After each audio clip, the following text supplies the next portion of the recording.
मी हार्दिक पांड्याला troll का करतो असं अनेकांनी मला कमेंट मध्ये सुद्धा विचारलं, काही जणांनी तर पर्सनल मेसेज करून सुद्धा विचारलं. पण मी आजपर्यंत कुठल्याच वैयक्तिक प्लेअरला कधीच ट्रोल केलेलं नाहीये. फक्त तुम्हाला एवढंच सांगायचं की ट्रोल करणं आणि एखाद्याची चूक दाखवून देणं ह्याच्यामध्ये खूप मोठा फरक असतो. हार्दिक पांड्या हा चांगला कॅप्टन होता, आहे आणि राहील सुद्धा, त्याच्यामध्ये कुठलंही प्रश्नचिन्ह नाहीये. पण हार्दिक पांड्याकडे चांगले बॉलर असताना सुद्धा त्यांचा योग्य वापर न करणं, हार्दिक पांड्या स्वतः एक चांगला बॅट्समन असून सुद्धा तो योग्य वेळी न येणं, हे कुठेतरी त्याच्याकडून चुकतंय. आणि हेच मी दर्शून दिलंय माझ्या व्हिडिओमधनं. तर त्याला तुम्ही ट्रोल कसं काय म्हणू शकता? त्याला ट्रोल कधीच म्हणत नाही. आम्ही मुंबई फॅन्स, रोहित शर्मा फॅन्स का नाराज आहेत ह्याचं मी आज उत्तर देतो.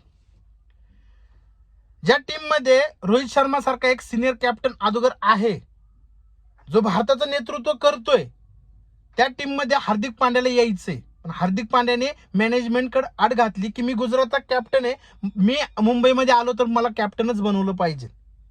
पण अरे गुजरातमध्ये कुठलाही सिनियर तुझ्यापेक्षा मोठा प्लेअर नव्हता, म्हणून तुला गुजरातचा कॅप्टन बनवला होता. पण मुंबईमध्ये तुझ्या अगोदर रोहित शर्मा हा 5 ट्रॉफी जिंकून देणारा एक सिनियर, तुझ्यापेक्षा सिनियर कॅप्टन आहे. तू ये, व्हाईस कॅप्टन हो, काही फरक पडत नाही. हा, आणि त्यानंतर जर स्वतःहून रोहित शर्माने तुला कॅप्टन्सी दिली असती तर आम्ही तुझा खूप मोठा आदर केला असता.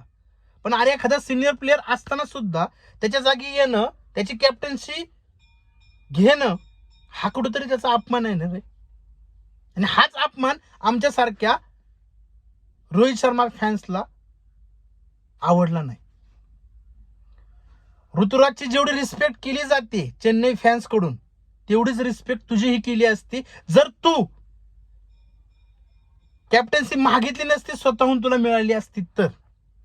आज जर ऋतुराजने हेच केलं असतं, तो जर बोलला असता की मला चेन्नईमध्ये खेळायचंय पण मला कॅप्टन्सी पाहिजे, आणि त्याची कॅप्टन्सी, धोनीची कॅप्टन्सी काढून ऋतुराजला दिली असती, तर विचार करा ऋतुराजला चेन्नई फॅन्सनी किती ट्रोल केलं असतं.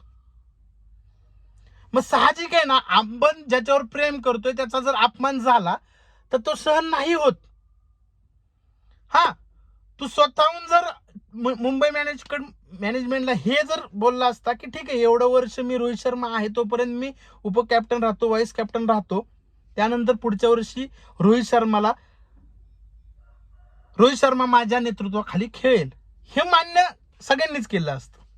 पण तू तसं नाही केलं. तुला गुजरातला दोन वेळा फायनलला घेऊन गेलो, ह्याचा खूप मोठा अहंकार म्हणता येईल. हा होता की माहित नाही. तू मॅनेजमेंट संघ किंवा मॅनेजमेंटने तुझ्या संघ कॅप्टन्सी बद्दल बोलले असतील, तुम्ही कॅप्टन्सी घेतली, पण त्या रोहित शर्माच्या 5 ट्रॉफी जिंकून देण्याचा काय फायदा? त्या रोहित शर्माने आजपर्यंत मुंबईला दिलेल्या योगदानाचा काय फायदा? अरे त्या रोहित शर्माचे जागोजागी फॅन आहेत, मग ते नाराज होणारच ना.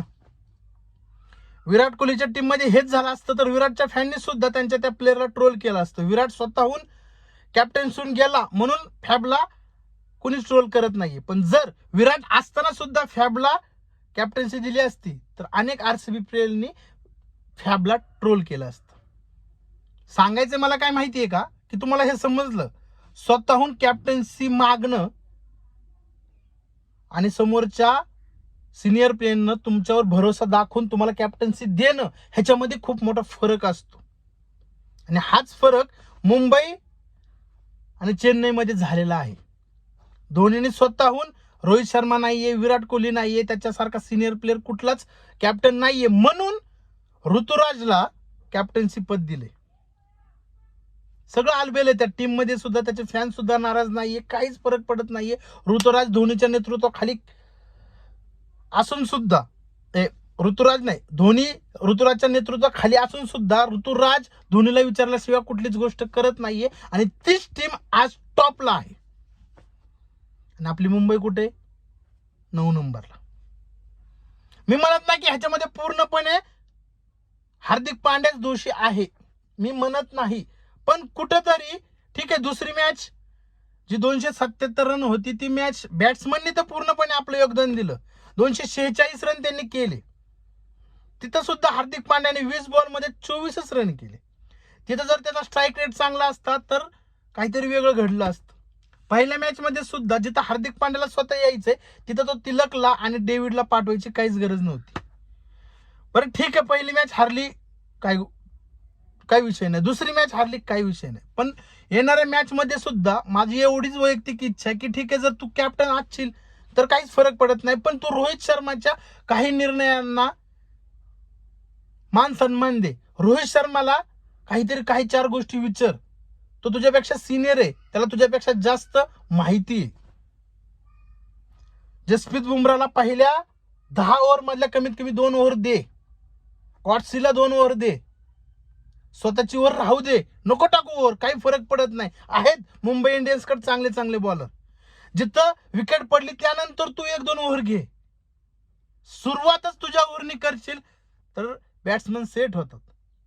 तुझ्यामध्ये, तुझ्या बॉलिंगमध्ये आणि जसप्रीत बुमराच्या बॉलिंगमध्ये खूप मोठा फरक आहे. जसं जसप्रीतची बॅटिंगमध्ये आणि तुझ्या बॅटिंगमध्ये खूप मोठा फरक आहे, तसं तो एक परफेक्ट बॉलर आहे, तसं तू एक परफेक्ट बॅट्समन आहे. ऑलराऊंडर आहेस पण एवढा परफेक्ट नाहीयेस. त्याच्यामुळं समोरच्या टीमच्या बॅट्समनला सेट होण्याच्या अगोदर जसप्रीत बुमराच्या 2-3 ओव्हर, कॉट्सीच्या 2-3 ओव्हर काढल्याच्या नंतर थोडाफार दबाव येईल आणि मॅच कुठंतरी कंट्रोलमध्ये राहील. पण जर जसप्रीत बुमरा सारखा बॉलर 17व्या ओव्हरला, 18व्या ओव्हरला तू काढशील तर त्याला काय अर्थ नाहीये, कारण त्यावेळेस त्या समोरच्या प्लेअरला मारल्याशिवाय दुसरा पर्याय नसतो. आणि बॅट्समन एकदा सेट झाला तर मग पुढे जसप्रीत बुमरा असू ना तर कुणीही असू, तो त्याच्या लईमध्ये खेळत असतो, असं माझं वैयक्तिक मत आहे. तर त्याला काही लोक ट्रोल बोलतात, म्हणून सांगायचंय की ट्रोल हे वेगळं असतं. म्हणजे जसं काही लोक त्या हार्दिकला छपरी वगैरे बोलतात किंवा दुसरं काही बोलतात, आता ते नाव मी घेणार नाही, पण मी आजपर्यंत कुठल्याच व्हिडिओमध्ये त्याला छपरी वगैरे काहीच बोललो नाही. मी हार्दिक पांड्याच बोलतोय, तो एक भारतीय खेळाडू आहे, त्याची रिस्पेक्ट आहे, तो भारताचं फ्युचर आहे. फक्त माझं एवढंच म्हणणं आहे की रोहित शर्माच्या नेतृत्वाखाली तू खेळला असता तर भारी वाटलं असतं. बरं ठीक आहे, नाही खेळत तर काही गोष्टी त्याला विचारून खेळ, जेणेकरून बाकीच्या फॅन्स लोकांना सुद्धा भारी वाटेल आणि मुंबई इंडियन्स जिंकल्याच्या नंतर लोक तुला ट्रोल करणार नाहीत. बाकी वैयक्तिक हे माझं मत आहे. बाकी तुम्हाला काय वाटतं मित्रांनो, आपल्या या व्हिडिओच्या खाली कमेंट करून नक्कीच सांगा. आणि आजपर्यंत आपल्या चॅनलला कोणी सबस्क्राईब केलं नसेल तर नक्की सबस्क्राईब करा, कारण यासारखेच अनेक व्हिडिओ, मोठमोठे व्हिडिओ मी आपल्या या चॅनलला घेऊन येणार आहे. तरी ज्यांनी सबस्क्राईब केलं नसेल त्यांनी सबस्क्राईब करा. धन्यवाद.